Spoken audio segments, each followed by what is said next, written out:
I'm his wife, you dumb bitch. Who you calling a dumb bitch? You dumb bitch, young bitch, silly bitch, dead bitch. She got the gun, bitch.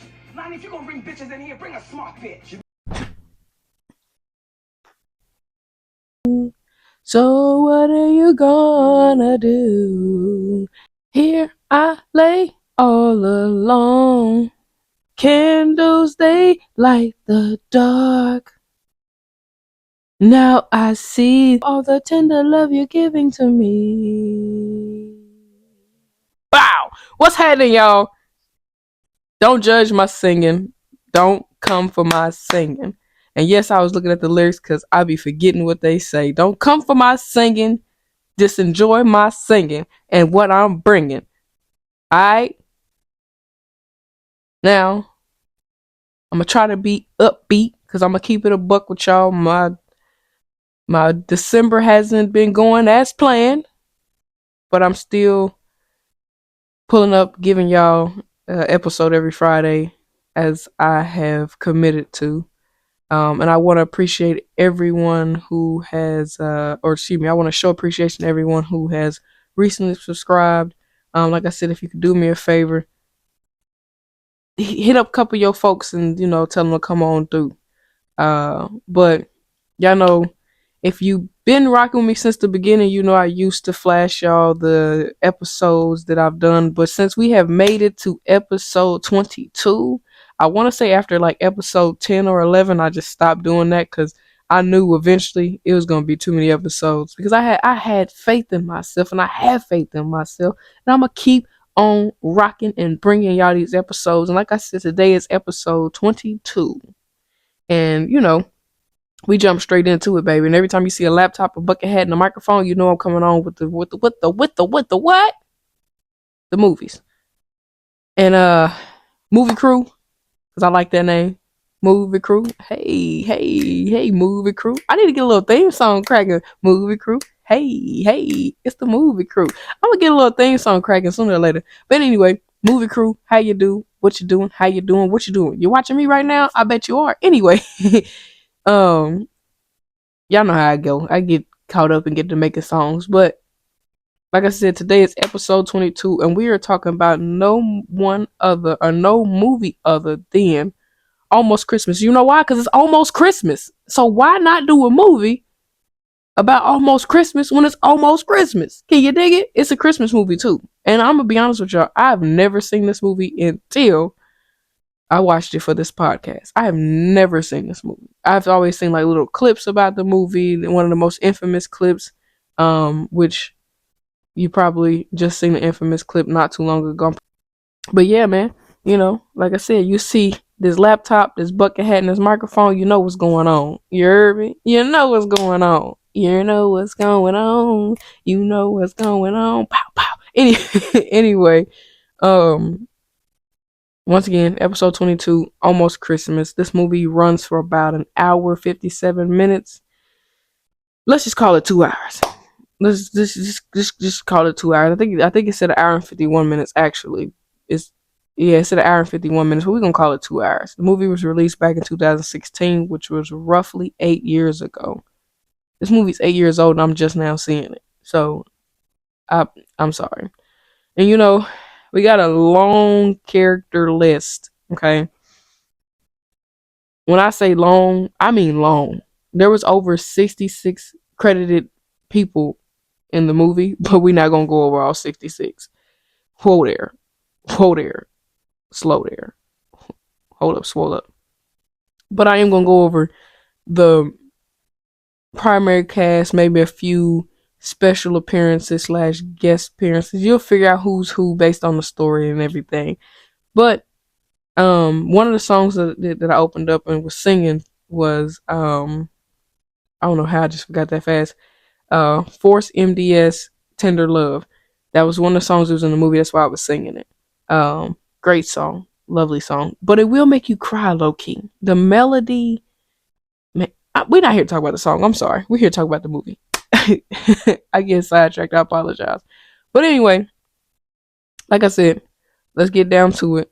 Almost Christmas. Let's get down to the get down with the get down. Once again, the runtime is about an hour 51 minutes. Release date is 2016. let's go over these characters real quick, y'all. And yes, I'm sorry if I look down because I forget people's names real fast. I'm sorry. Character listing. Sorry. It is Walter Myers, played by Danny Glover. That's the main Walter, is who we're talking about. There was also a younger Walter, played by Keon Razim Mitchell. There was a younger Grace, played by Rachel Kylan. I think it's Kylan. And then an older Grace Myers, played by A. Sabrina Farmer. I think that's how you say her name. Forgive me if I'm wrong. Then we got Cheryl Myers, played by Kimberly Elise. She was the big sister in the film. We got Rachel Myers, played by Gabrielle Union. She was the little sister in the film. Then we got Aunt May, played by Monique. She was the sister-in-law. She was the sister of Grace, sister-in-law of Walter. Then we got Christian, played by Romani Malco. He was the big brother. He was underneath Cheryl. Then you got Evan, who's the baby brother, played by Jesse T. Usher. So basically, it went Cheryl, Christian, Rachel. My allergies is gonna mess this whole thing up. I can tell. It was Cheryl, Christian, Rachel, and then Evan. That's how the sibling tree went. Then it continued. You got Lonnie, who was played by J.B. Smoove. He is the husband of Cheryl. Then you had Sonia, played by Nicole Ari Parker, who was the wife of Christian. Then you had Eric, played by DC Young Fly. He was the friend of Evan. And I think DC Young Fly is his real name John Whitfield. It is John Whitfield. That's his real name, John Whitfield. Then you had Malachi, played by Omar Epps. Dorothy, the shelter director, played by Gladys Knight. And then here's the extra slash kids cast people, the people that, whatever. You got Naya, played by Nadaj. How the hell you say that name? Nay. I'm gonna call her Nad. I don't know how to pronounce her name. Naya, played by N.K. Bailey. I don't know how to pronounce that baby's name, and I don't want to butcher it. I don't want to keep butchering. She was the daughter of Rachel. And then you got Cameron, played by Alcoya Brunson. He's the son of Christian and Sonia. And then you got Dee, played by Marley Taylor, the daughter of Christian and Sonia. And then you got Andy Brooks, played by John Michael Higgins. He is the campaign manager for Christian. And then you got Jasmine, played by Carrie Hilson. Side bitch, dumb bitch, you bitch, hoe bitch, that bitch. And then Pastor Browning, played by Gregory Allen Williams. And then you had a few special guests such as Stephen A. Smith and the waitress at the diner, played by Monica, the singer, of course. You should have seen our picture. Anyway, that's the character listing. So remember who is, because we're getting ready to recap the movie real quick for you. Alright, so I'm going to try to recap this movie as fast as I can, as best as I can. I'm going to be looking at my computer. Don't judge me. Alright, so the movie opens up with Walter and Grace, I guess you can say,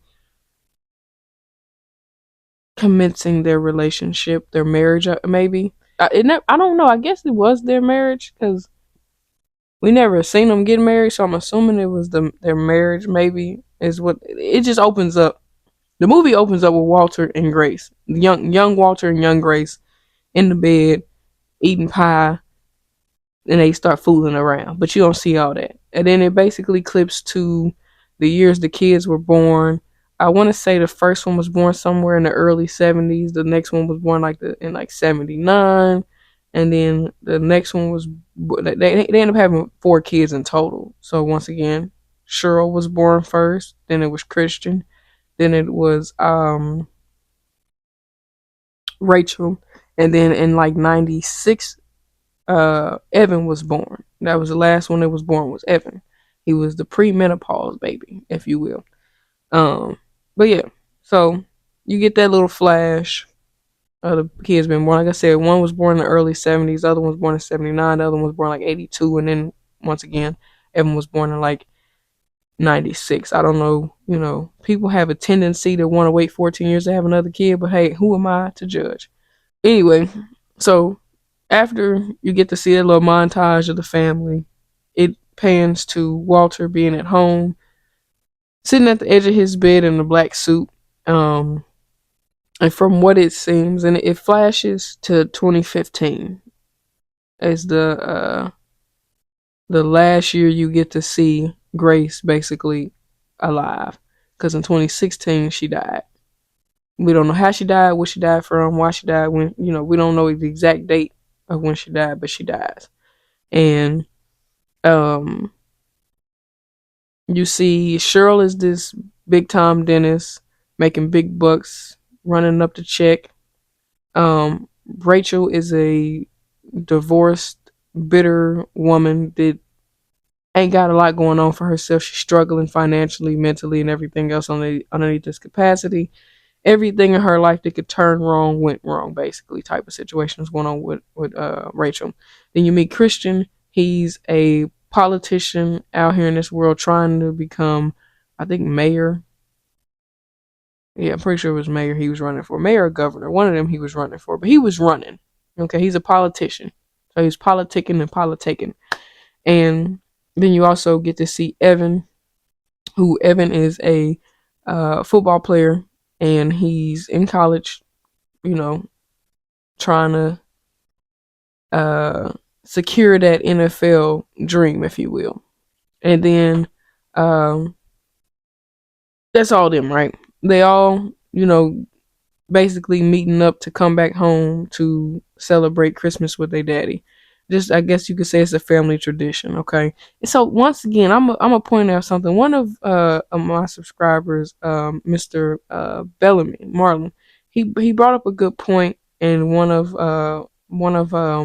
my latest episodes. I believe it was this Christmas.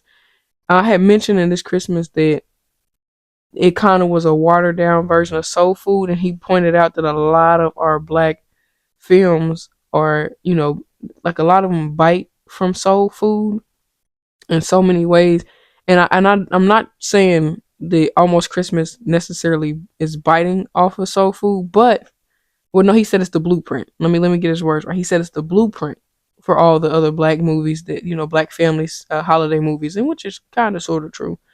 Because you can find bits of soul food, or at least bits of what happened in soul food in movies. And in Almost Christmas, you got two sisters who's at each other's head, big sister, little sister, just like in soul food. But it's a little bit of a difference in the film, in Almost Christmas, because it's just that one little thing that happens in almost every movie. Almost every movie, you got a sibling rivalry.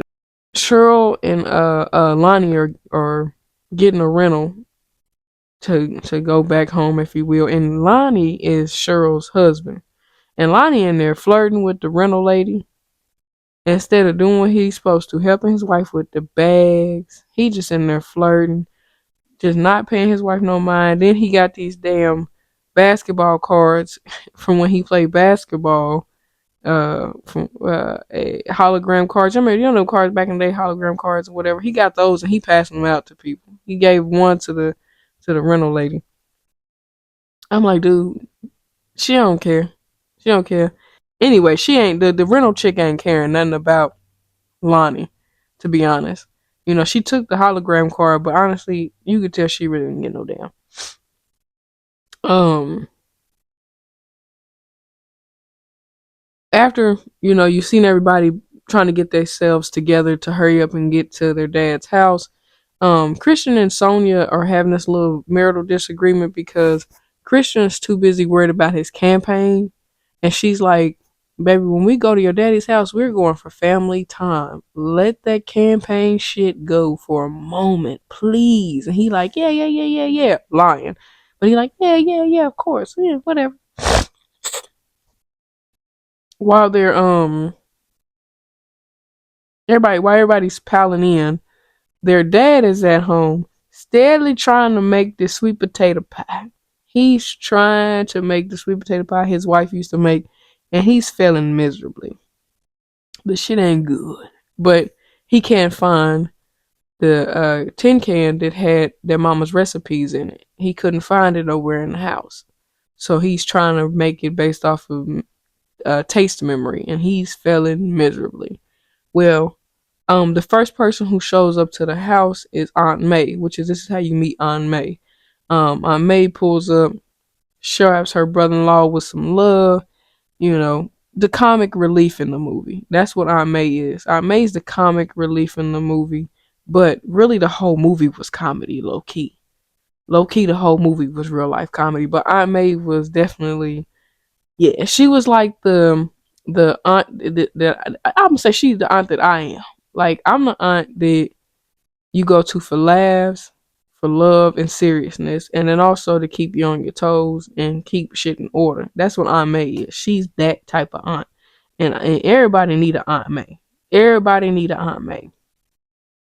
Well, after Aunt May gets there, uh, like I said, she showered her brother-in-law with some love. She, tell him go get her luggage or whatever case may be. She a fancy singer. She well known. She got that bread. She traveled the world with all these great singers and all this jazz and whatever the case may be. She the high maintenance auntie. You dig me? And then Aunt May, she gonna go whip up something in the kitchen, and Walter like shit. I don't think you should do that, May. He like, May, you can't cook. But anyway, May still she go in the kitchen anyway, and she get to whipping up some stuff, and then Christian and Sonia pull up. They greet Walter, which is, once again Christian is Walter's son. They greet him and everything, and once again Sonia asked Christian to make sure it was family time. Don't worry about that campaign. What happens? Christian's campaign manager Brooks pops up. Andy pops up, and it's just like, dude, you supposed to be spending time with your family for the holidays. People, people, people got to start learning how to separate their work life from their family life. Because if Sonya would have wanted to be petty, she could have been petty and been like, since you want to be a campaign manager, you go stay your ass at the hotel. Me and the kids gonna stay here with your daddy then. Bye. See you later. But instead, she was like, she put her foot down and was like, no, it's family time. You take your ass on. She let Mr. Brooks know you need to go on about your business, because he called himself trying to impose and stay at the daddy house. Like who the hell told you could stay? But it was a when they get when Sonya and Christian and the kiddos they go into the house. Brooks gonna sit there and he gonna sit there and tell Walter that everybody should be raised by a black woman. The black woman is the backbone of the family. She's there, which is true. The black woman is the backbone. The black woman is the backbone of the family. She's a strong nurture. She's, you know what I'm saying. And then he said he was raised by a black woman. Boy, I about died, cause I'm like, first of all, Mr. Brooks. First of all, if you was raised by a black woman, then you would know that you supposed to just give your condolences, show your love, and hush. All that extra jaw jacking he was doing, you ain't supposed to be doing all that. Ain't supposed to be doing all that. Rachel and her daughter finally get there, and Rachel don't want no help from no man. The taxi man was trying to help her get the car out, get the luggage out the trunk. She like, move, I got it. He like, whatever, help her. After that, she's trying to get into she's trying to get herself into her daddy house, and here come Malachi. Here he come. He called her Twigs, and I guess that was her nickname back in high school, probably because she's skinny, because she still was skinny. She just might have been super skinny back then, but her daughter like, who the hell is that? And she's like, it's my high school nickname, blah blah blah blah. So her and Malachi, have this little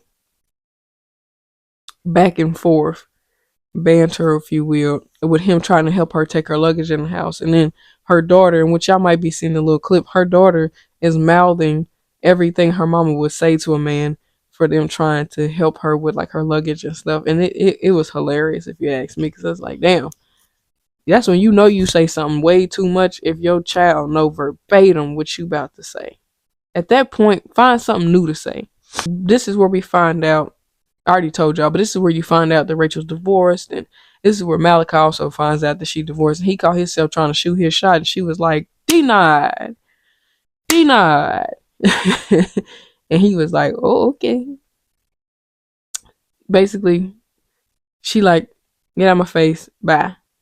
She and her daughter Naya, they go into the house and greeting everybody, loving everybody, and Lonnie and Cheryl eventually show up. And when they pull up, Cheryl come in there. Cheryl come in there. She giving people love, hugging on her daddy, hugging on, you know what I'm saying, and totally hugging on Sonya, and ignored her sister Rachel like she wasn't even standing there. And Rachel like, "What up?" And she like, she like, "What up?" And Rachel like, "What up?" Cheryl like, "What up?" And you thinking to yourself like, damn, bro, y'all like, come on, man, y'all sisters, love one another, be there for one another. After she give her the cold shoulder, they daddy, he was like, "I'm about to go to the shelter. I'll be back." And they like, "Ooh, I'll go with you, dad." He like, "No, no, no, I'm good."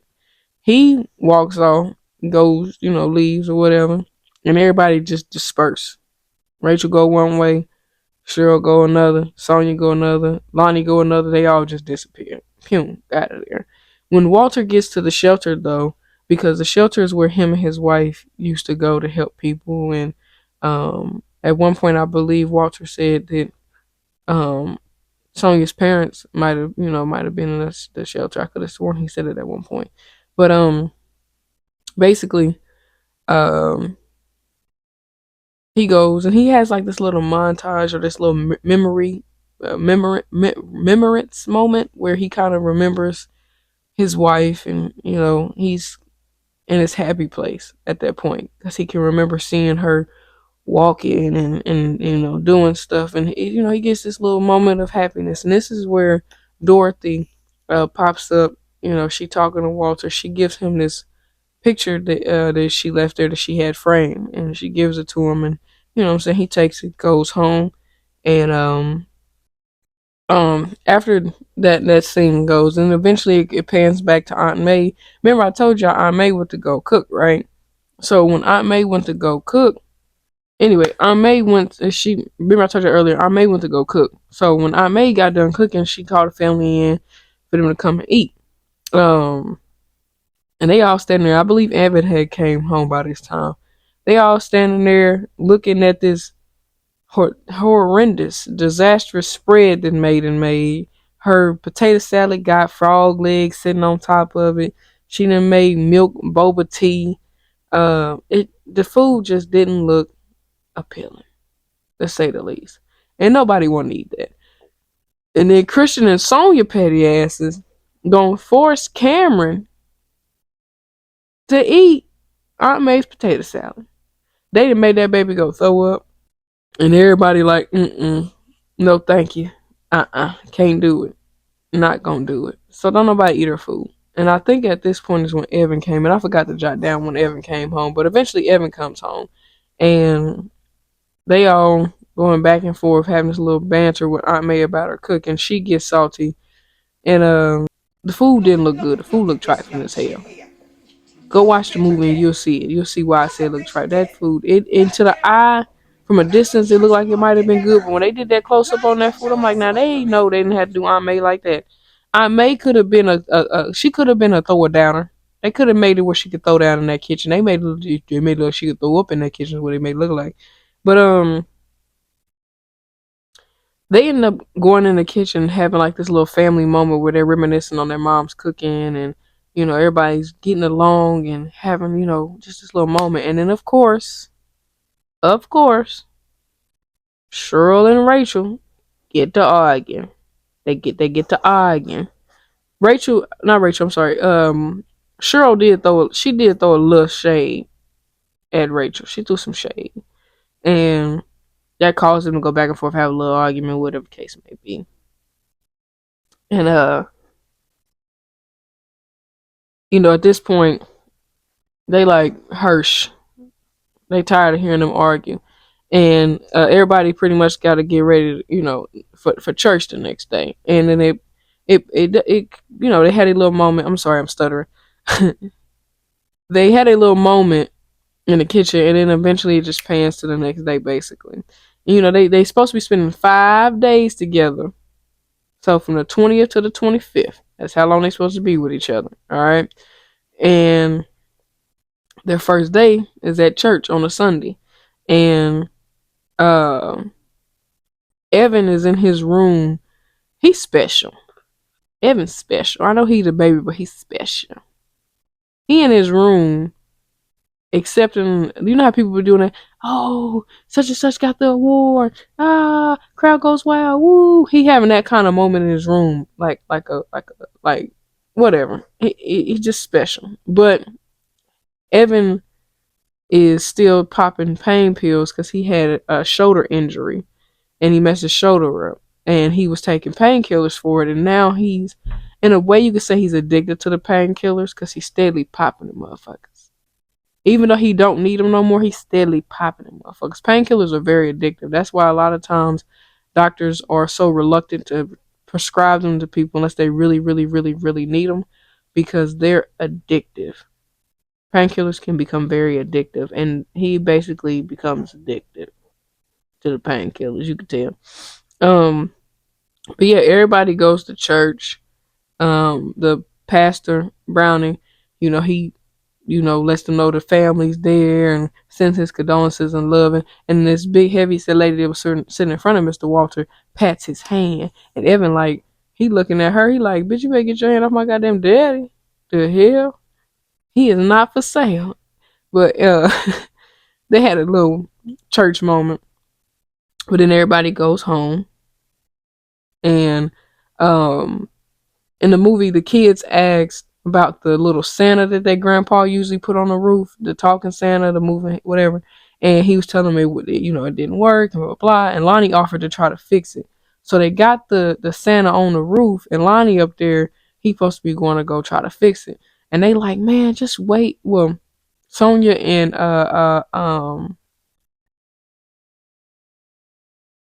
Cheryl is like, I almost got her name. Sonia and Cheryl is like, hey, wait for Evan to get here so he can help you. And Lonnie like, nah, I got this. So Lonnie ass and got his goofy ass on that roof and tried to fix that damn Santa and popped Santa head off, and he didn't fell off the goddamn roof, just like Cheryl said he would. So while everybody's asleep, Walter is still trying to perfect this sweet potato pie, and he cannot get this pie right. And you would think, how hard is it to make sweet potato pie? It's very hard. It is very hard. I know it's hard because I ain't never tried to make one, and I like to cook. I'm not a baker. I'm not a baker, but I do like to cook. I have never tried to make a sweet potato pie. I just use my mama's. When my mama make it, that's it for me. But I do need to learn how to make them because, sooner or later I'm gonna need to be making my own sweet potato pies. My mama ain't gonna make them for me forever. But he's still trying to perfect this sweet potato pie. He messing it up, and he like, fuck it. He give up, go to bed. The next morning, Evan is in the kitchen. He eating a bowl of cereal, and this is when Stephen A. Smith has his like 2 seconds of shine, because Stephen A. Smith is on his phone, and he's basically on his phone watching the ESPN clips. They're talking about him and how he's been a prospect and all this other jazz. That was his little moment of shine. And while he's in there watching that, Rachel comes in, and him and Rachel have this big sister little brother thing where she basically calls him a mistake, and you know just teasing him, basically. Big sister little brother shit, and well, she probably shouldn't have teased her brother, and didn't have a set of keys on her when she went outside because she teased him about being a mistake, a menopause baby, and all that other jazz, right? So she goes outside to go pick up the newspaper, and he locked her ass out. That's what she get though. You're trying to be funny, but didn't have a key to get back in. See, you don't do stuff like that. If you're going to throw shade, you better be prepared for all ramifications that is eligible. First of all, I was trying to figure out why she went outside to go get the paper and nothing but a robe and some panties. Why would you do that? Evan locked the door on her motherfucking ass and he was not letting her back in. So she does what any smart person would do. Can't get back in the house. You go walk around the house and see if there's a window open. But see, the problem is, once again, she got on this little ass robe and some panties. And what pissed me off is the same paper that you went outside to go get that got you locked out the house, you gonna throw on the side of the house and say fuck it and then try to climb through the window and got your ass stuck in the window. Now your booty cheeks and is all out for the world to see at this point. And Malachi, with his little creepy ass come up, because he was creepy. I'm not gonna lie, he was mad creepy throughout the whole film. But Malachi creepy ass come walking up and he like, perfect time to shoot my shot again. But this time he helped her, she like I said, she got stuck in the window. He helped her, but and I'm pretty sure the clip was probably playing. Pay attention to the clip. Because that little scene was it was awkward. I'm not gonna lie, I would have been a little uncomfortable too with him trying to help. Even though I know he was just trying to help get me stuck out the window, I still would have been slightly uncomfortable too.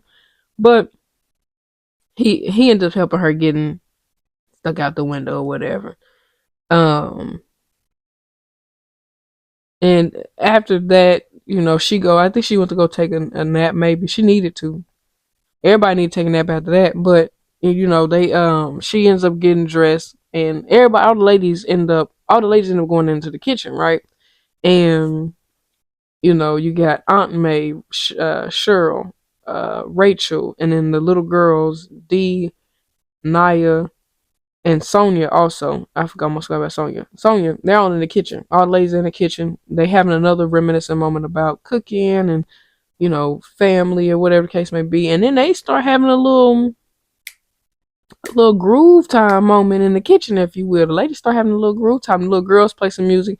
They hit a little dance routine. They hit that little whip, nay nay.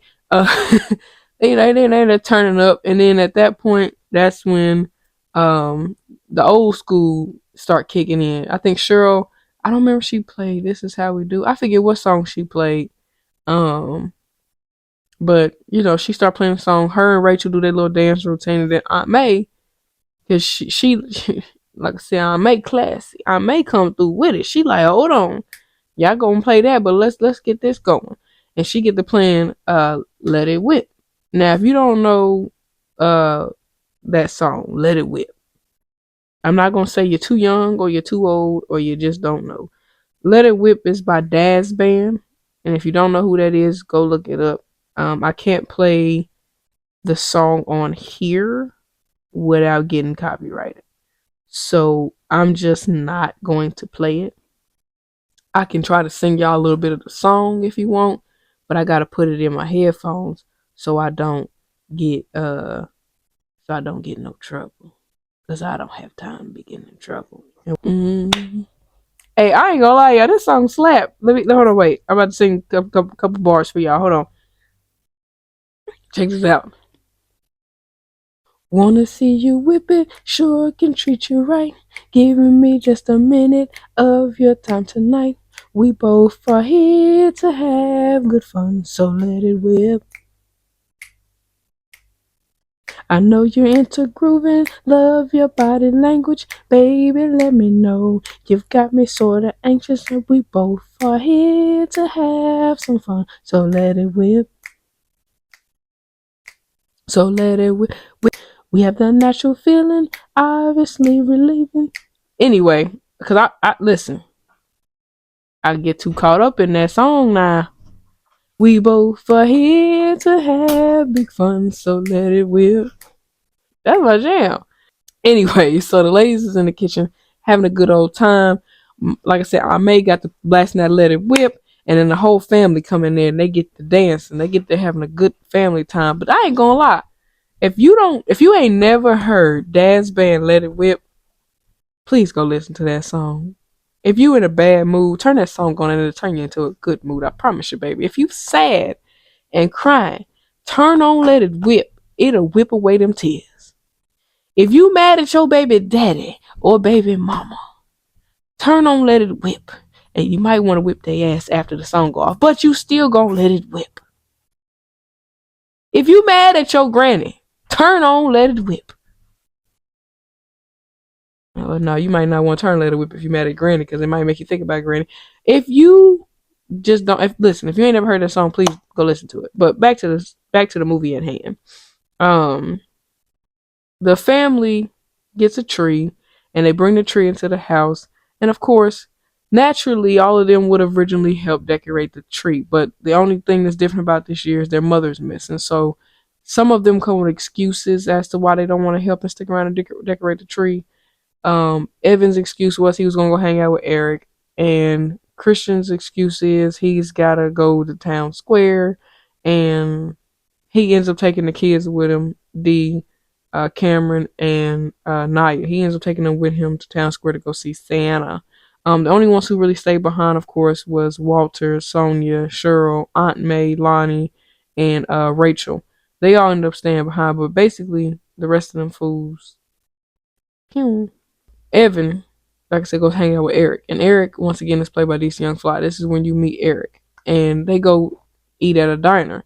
This is when you also get to see our other special guest, Monica. She plays a waitress in this movie. She's got her small window of time, just kind of like an ATL. If y'all don't remember an ATL, she also played a waitress in ATL. And it's so funny. I'm like, was that supposed to be a joke off of ATL? Or I digress. But she did also play a waitress in there.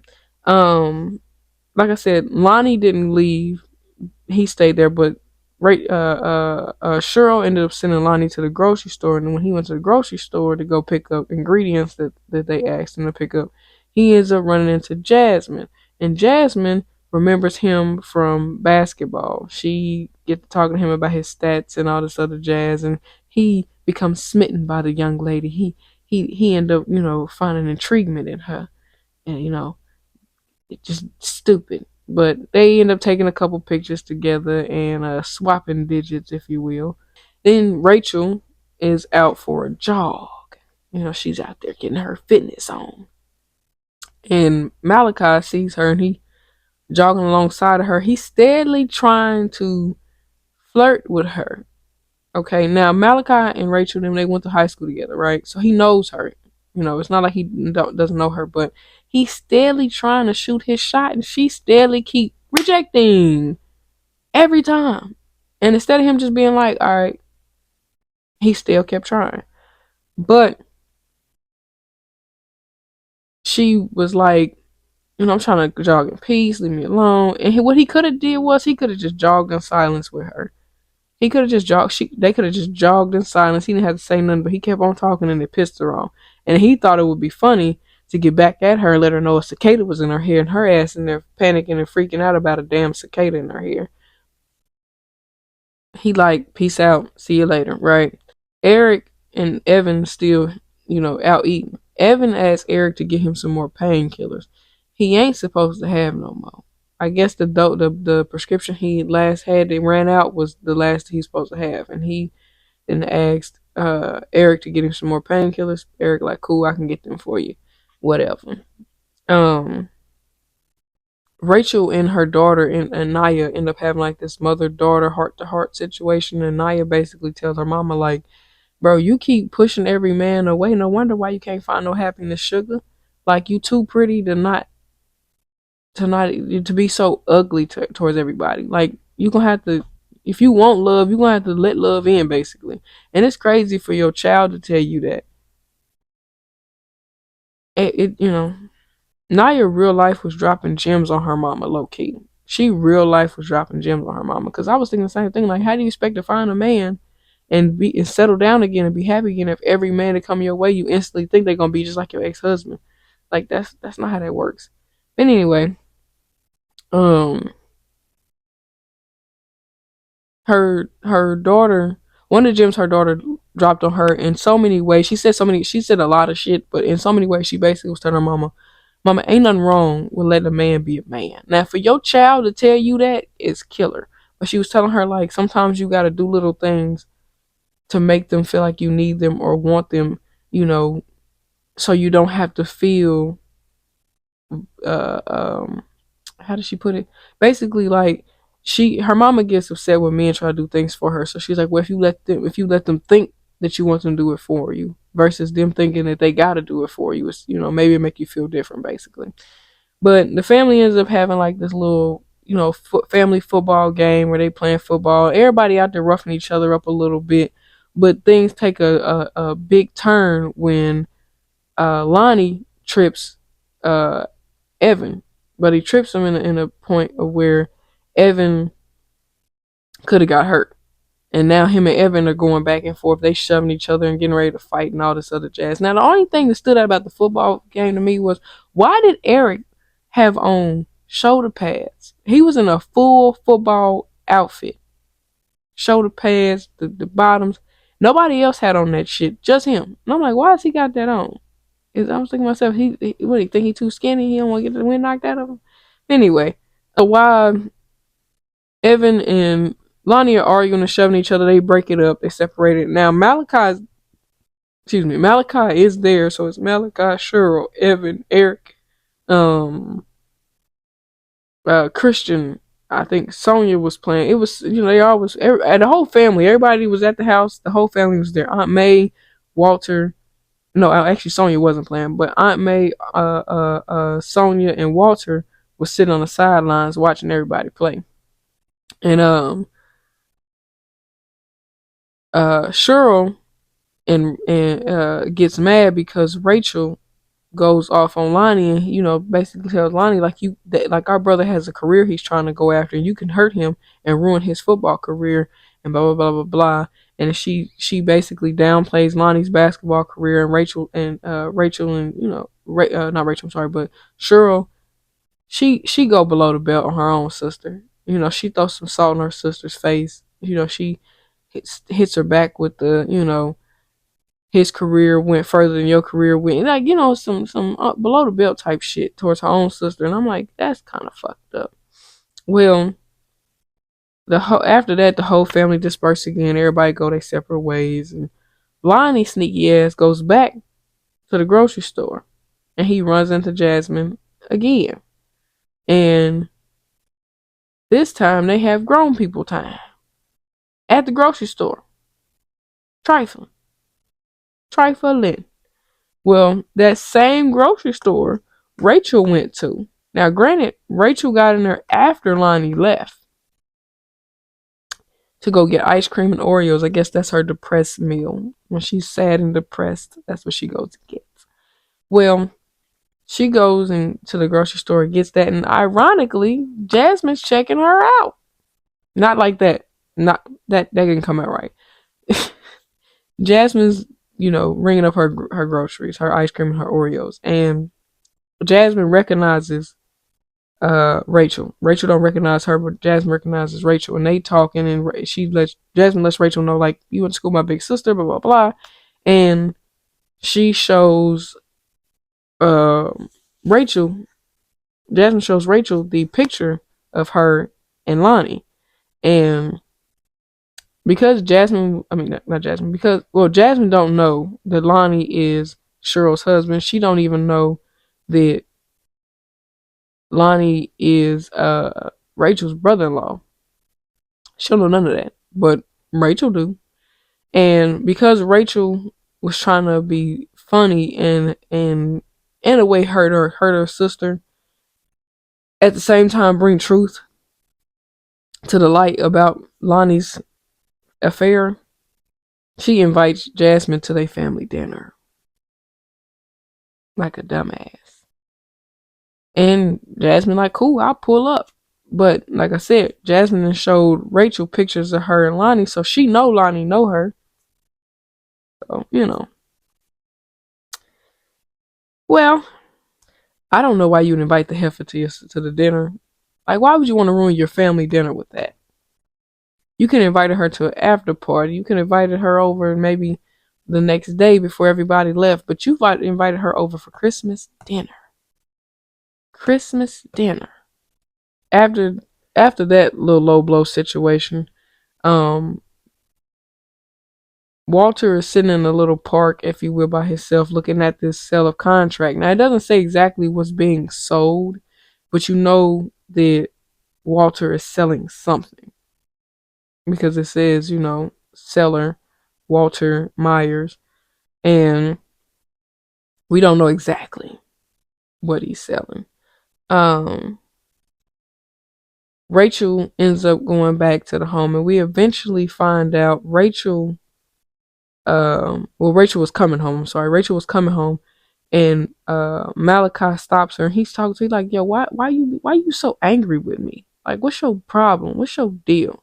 And she basically tell him like, "Dude, you and your little jock buddy were talking about me, and your little jock buddy was saying how easy it would be for you to take your nerdy neighbor to the prom and get with her. And because instead of her confronting Malachi about it, she got upset and told him she wasn't going to prom with him, right? And he like, well, had you stuck around long enough, you would have known I broke his goddamn nose. Which, why breaking the nose? I don't know why that was such a... But anyway, Malachi ended up breaking his nose for what he said about Rachel. And they end up having this little moment where they kiss. And Rachel like, no, not me. I can't fall for the okie doke. And Malachi like, I shouldn't have done that. Oh no. They had this little weird cliche cheesy ass moment where they both run off like little ass kids. He go back to the house, to his mama house, and she go back to her daddy's house. So she run back into the house or whatever. And then the family is Sonia and the kids are decorating a tree, right? They're getting the house decorated for Christmas and everything. And Cameron, unfortunately, is sitting with Aunt May. Aunt May is over there on the piano. She playing a piano, and Cameron's over there being tortured. He got to sit next to Aunt May while she drinking and playing the piano and singing, and he just like, no ma'am, no ma'am. While Aunt May is playing the piano, drinking and having her good time, Sonia and the girls, like I said, they're decorating, right? They're decorating, getting Christmas together. Well, Cheryl had just put her mac and cheese in the oven on a specific temperature. I want to say it was 350, maybe 300. She had just put that mac and cheese in that oven. Here come Rachel, meddling with shit. She take her stuffing at the refrigerator, and she go and she move Cheryl's mac and cheese to the bottom, and then put her stuffing up top. Now, first of all, she should have put that stuffing on the bottom, left the mac and cheese where it was. But I ain't gonna say nothing. But she moving shit around. She turned the fire up, forgot about the damn food, and she done burnt the stuffing and the mac and cheese. Cause she wanna be touching shit when she shouldn't have been touching shit. Okay? Well,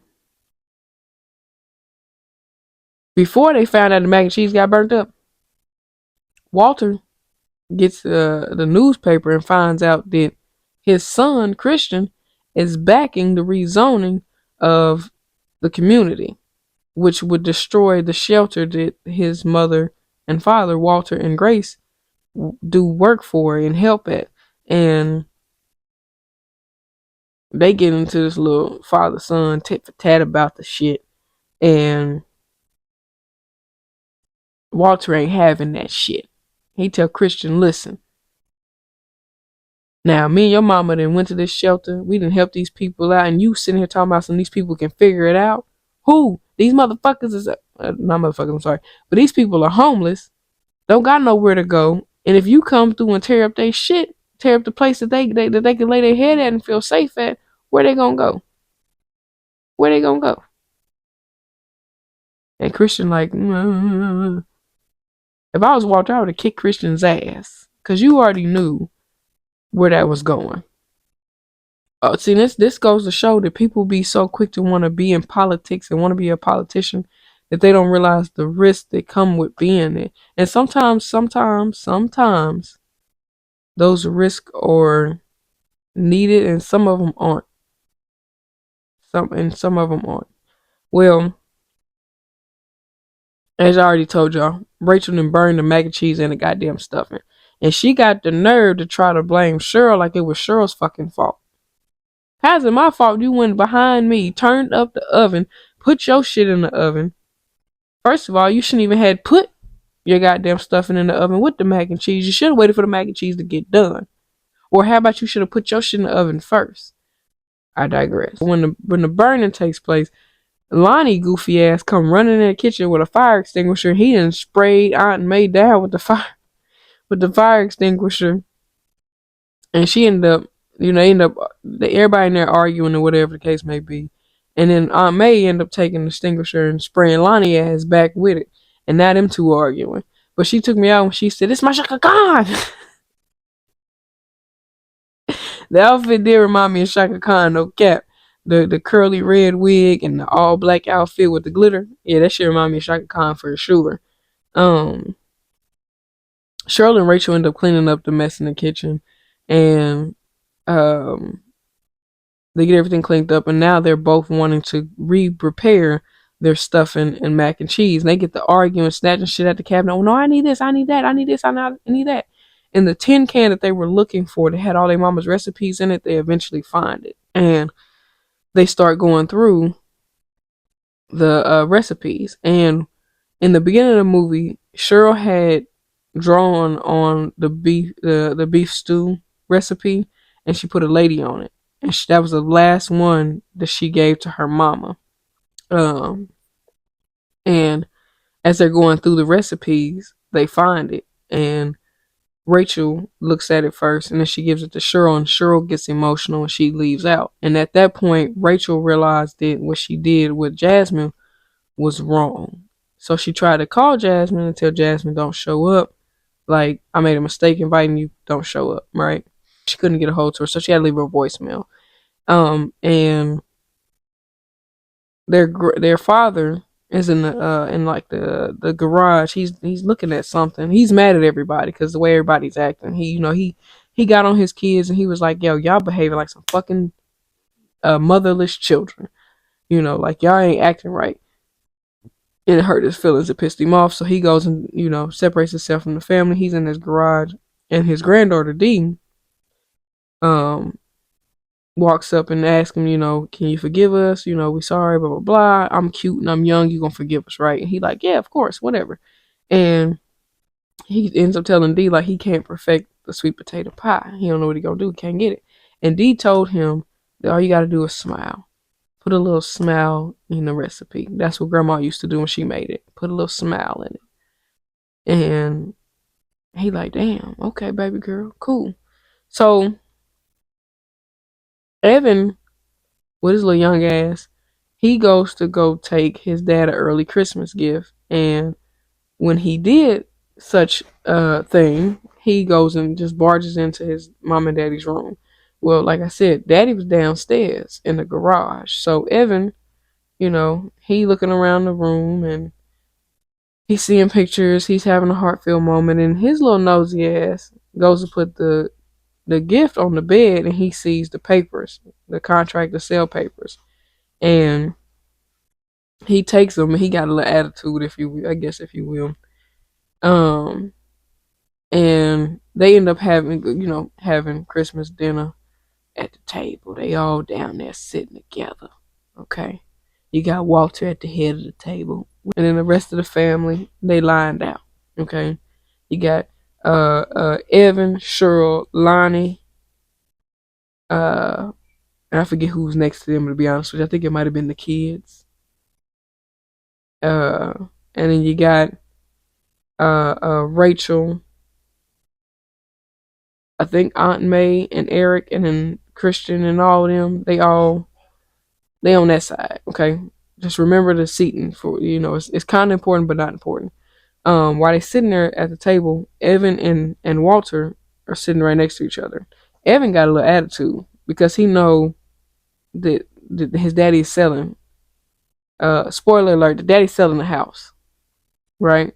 And he noticed now because he's seen the contract. Now, that's why he mad. He mad as a motherfucker because he knows daddy trying to sell a house. And he throwing little hints about the shit or whatever. And they going back and forth, and Rachel offered their daddy some stuffing, or asked him how the stuffing was. I think no, she asked daddy how the stuffing was. And he like, it's great, it's great, it's great. And Rachel offered Cheryl some stuffing, and then Lonnie was like, oh, I'll take some stuffing, and she like, I bet you do. You and this stuff because she know her brother-in-law cheating. And Eric as steadily flirting with Aunt May. He gonna ask May, you want some stuffing, baby? I said, now, Eric.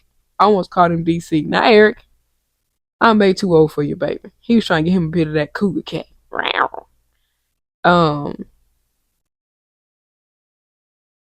Evan eventually can't take it no more. He spills the tea. He let him know they daddy's selling the house. He didn't slam the papers on the damn table like he big man on campus. He hi-ya, slam the motherfuckers on the table. Hi-ya, on the table. Like he's somebody daddy. Like he's somebody motherfucking daddy. Evan had his nerve, but everybody in the uproar. They going back and forth. Oh my God, daddy, how can you sell the house? Nah, nah, nah, nah, not this house, blah, blah. And their daddy like, motherfucker, this is my house. He shut all that shit down. This is his house. Evan get up throwing a temper tantrum. He comes storming out the damn house with a temper tantrum, hop in his car, drives off. Here comes Jasmine's dumb ass. She walking into the house. And Cameron goes and gets the dough. Cameron like, it's a Jasmine here for Rachel. Lonnie turn around and look. He like, oh shit. Yeah, oh shit is right, buddy. Your side piece pulled up. Well. Y'all.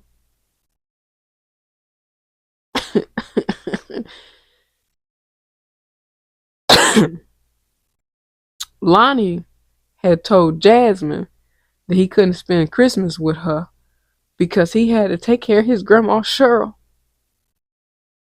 His grandma Cheryl was sick. He had to take care of grandma Cheryl. And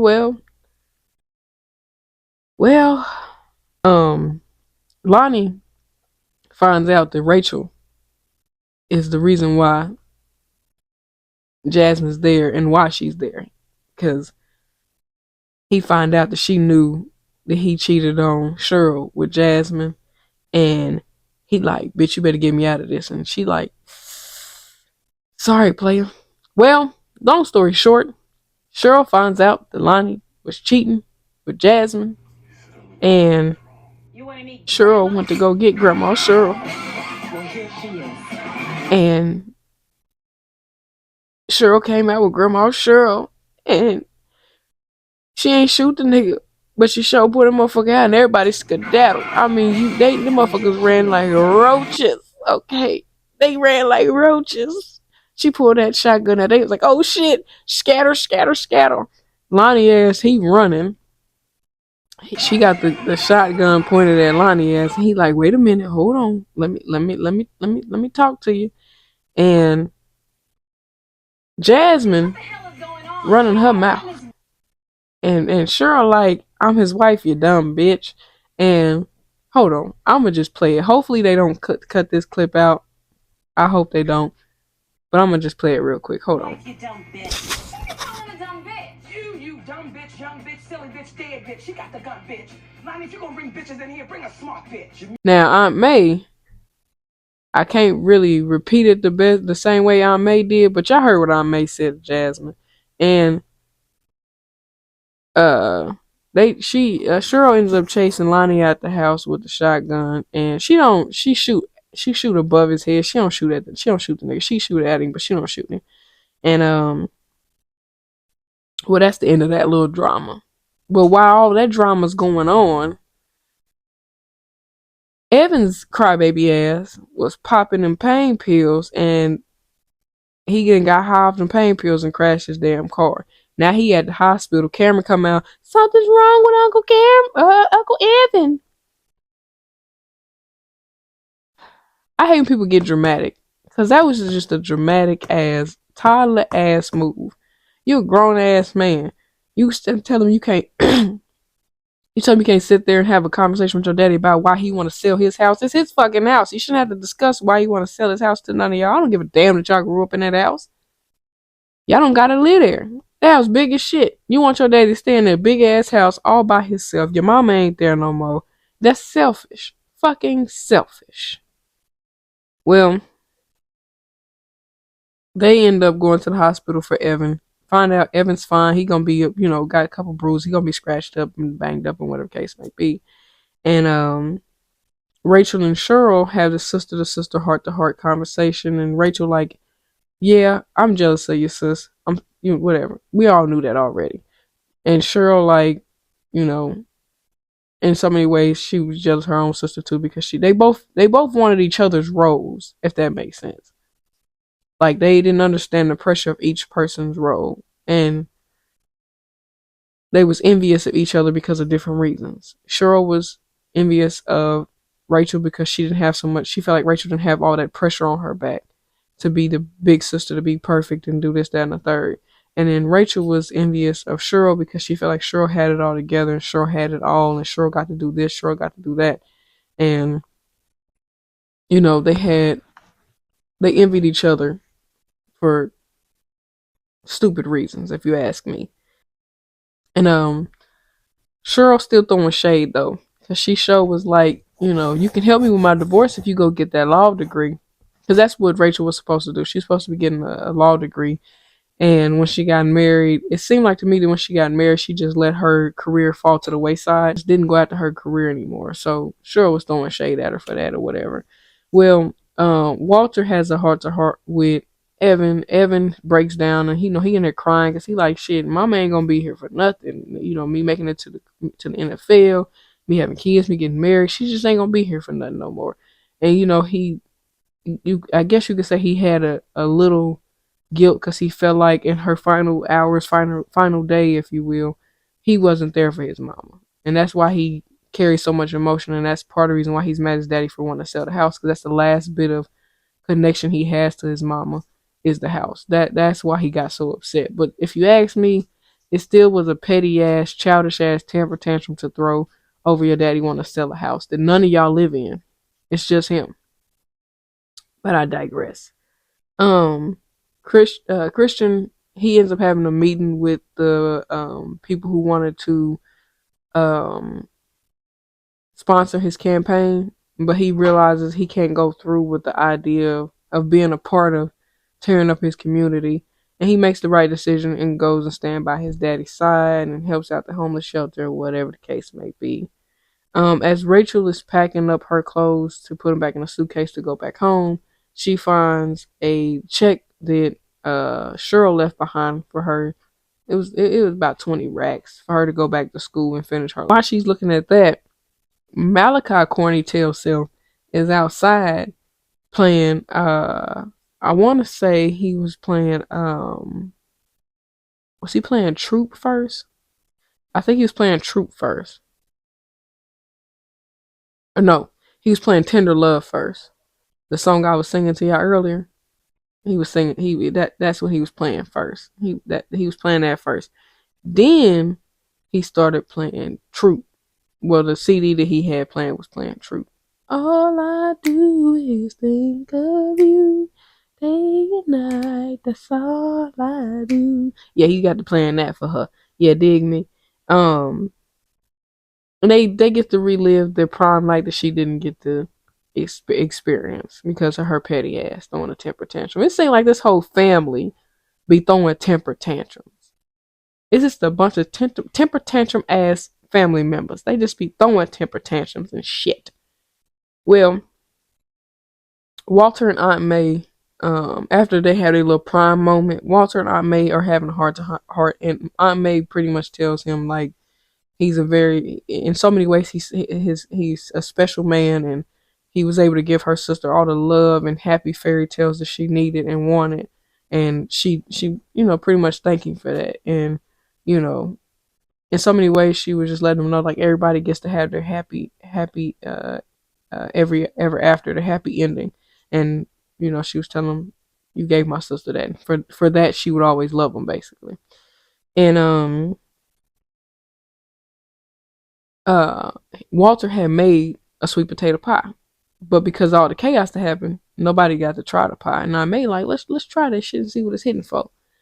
And she cut a slice. They tried that shit. Now I'm gonna say this: when she cut that slice and was digging in the pie to get the slice out, the slice she put on the plate versus the slice that I was seeing her pull out the damn pie did not look the same. I'm just gonna point that out. It did not look the same. It looked like she was putting the pie she pulled out looked like a patty pie. Looked like she got a patty pie, and the pie that was on the table, it looked AI generated. I'm just gonna keep it. It didn't look the same. The pie didn't look the same. But they, May tried the pie first, and she almost teared up and cried. And that was the symbolism that the pie tasted just like the one her sister used to make. And Walter tries a pie next, and he like, oh shit, y'all got to get in on this pie real quick. So he calling everybody down, come get in on this pie. This some good ass pie. So everybody come downstairs, and they having another family moment over the pie. And I ain't get to try the pie. And I'm gonna be honest with you, the pie looked dry. The pie didn't look like it was moist at all. That pie looked dry. They could add a little sprinkle in that motherfucker, But like I said, his grandbaby D did tell him to smile when he made the pie, and it'll bring the life of her grandma into the pie, and she must have been right.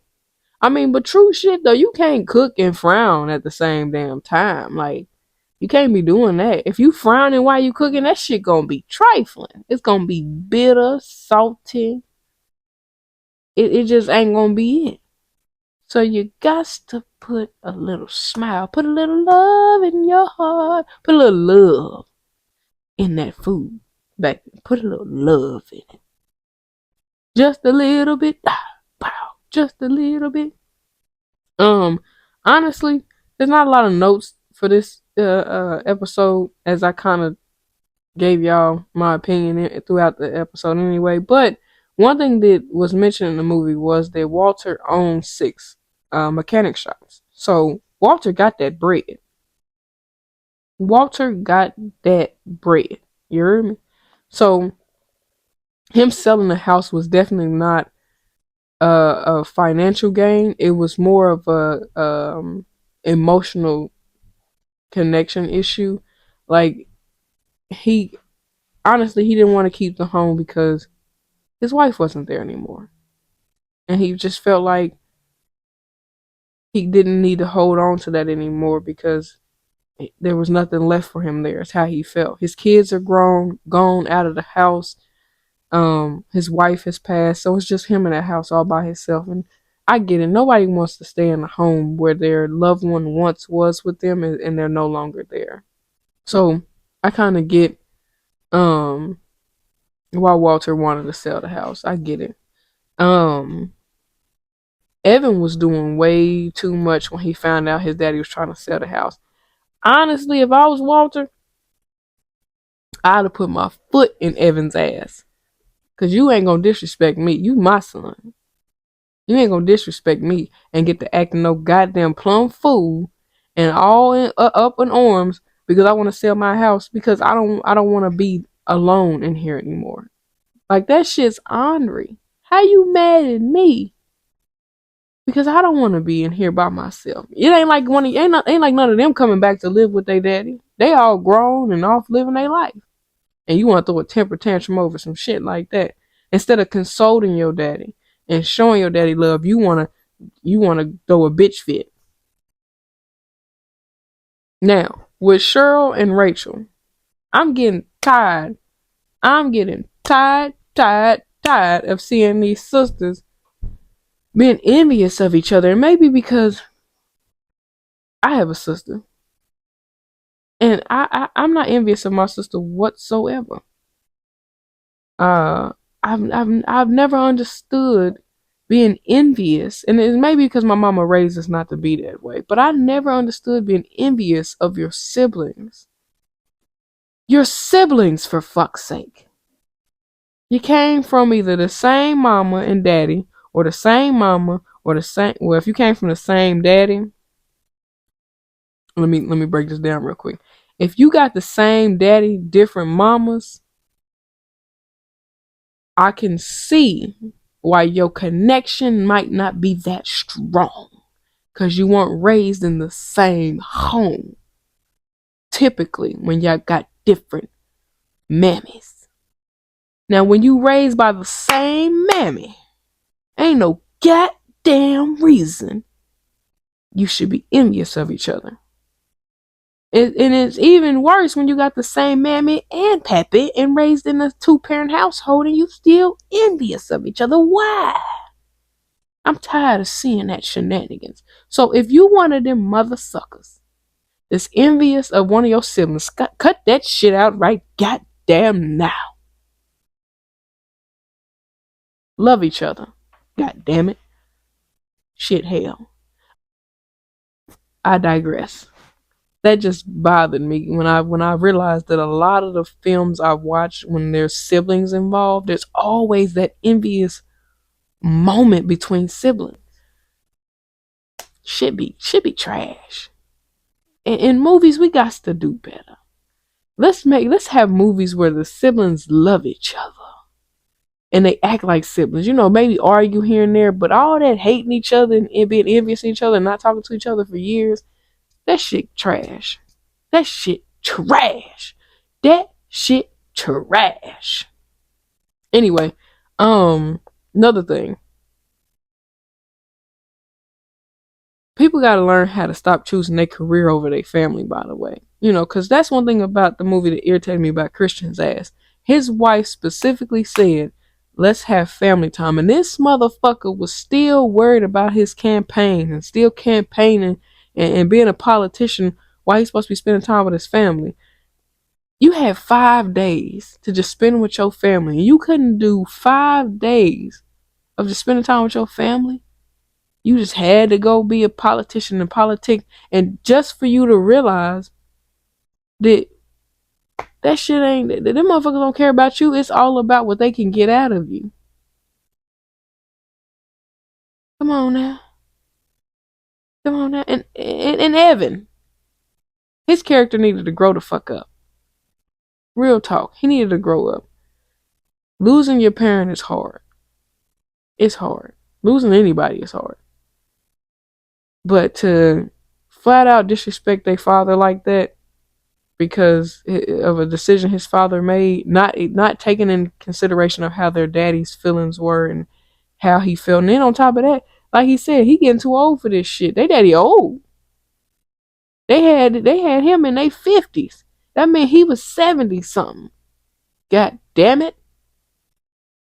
And you ain't had no compassion for what your daddy could have been going through. You just instantly hopped up, copped the attitude, could have killed yourself.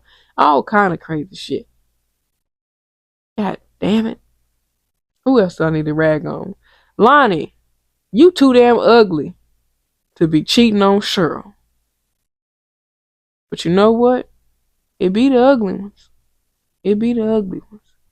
But Cheryl, you knew your husband was up to no good. That was your fault. And she said it in the movie. She said she could have blamed Lonnie, but she couldn't find herself to do it because she knew she was. Y'all got to stop having low self-esteem, baby.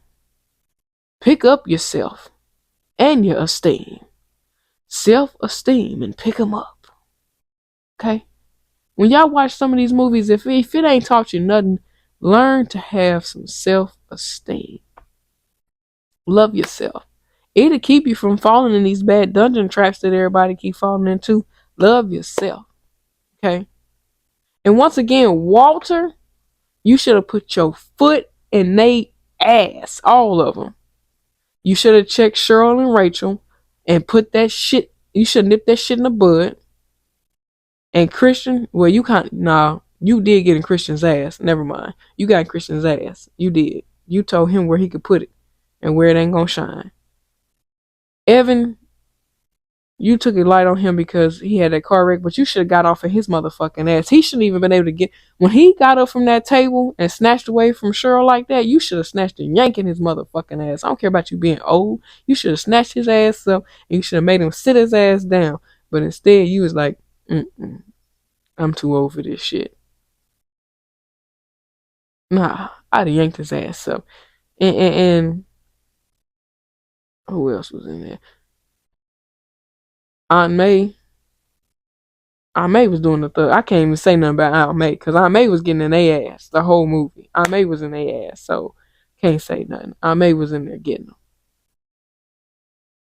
you know. But overall, this was a good movie to me. Like I said, I never seen this movie. Movie been out for about 8 years. I ain't never turned this movie on.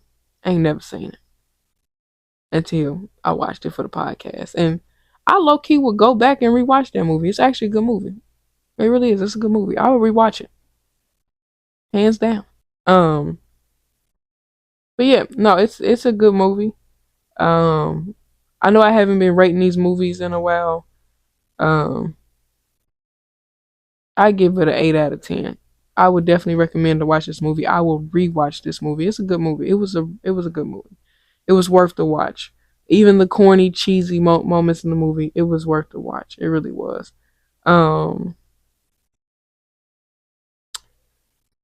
What else can I give y'all? Ain't nothing else I can really give y'all. You know. Go watch the movie. I pretty much told you the entire movie. But if you want to actually see it, hear the lines verbatim, see certain things that I didn't bring up in the movie, go back and watch it. And then come back and tell me your opinion, what you think. Was I too harsh on any of the characters? Did I say something that might have been, I don't know. I stand on what I said. Evan was a crybaby. He was too old to be acting like that. Cheryl and Rachel shouldn't have been envious of each other. They should have been big grown women and been sisters and talked out their differences. Lonnie was too ugly to be cheating on Cheryl. Christian needed to learn how to be a family man and prioritize his family before business. And Sonia was perfect. I really didn't have no gripes and no complaints about Sonia. She played her role like she was supposed to. She was a good supportive wife and a family woman. Don't have no negativity about that. Walter, good man, great father, but you still should have put your foot in all them kids' ass. You went off on Christian. You should have went off on the rest of them. Aunt May, you held it down. You know what I'm saying? You kept it real throughout the entire movie. Eric, stop trying to holler at old ladies. The Cougars didn't want you. She even said she had a vibrator older than you. And Jasmine, stop being a little nasty. That man was old enough to be your daddy. You come over here trying to holler at him. Well, first of all, I wouldn't even have went for nobody that looked like that. That big ass bottom lip he got. That bottom lip would have sucked her whole face off. But I digress. Like I said, go back, watch the movie, Almost Christmas. Go back, watch it. Come back and tell me what you think. Give me your opinion. Was it a good movie? Did I rate it too high? What did I miss? What was your favorite part? Tell me. Come on now. And once again, always tell a friend to tell a friend to tell another friend to tell a friend to watch another friend doing a movie podcast, movie crew. This has been your host with the most, the real Nicole, and I was back at it again with another fucking banger for y'all. And I appreciate y'all for tuning in. Peace out.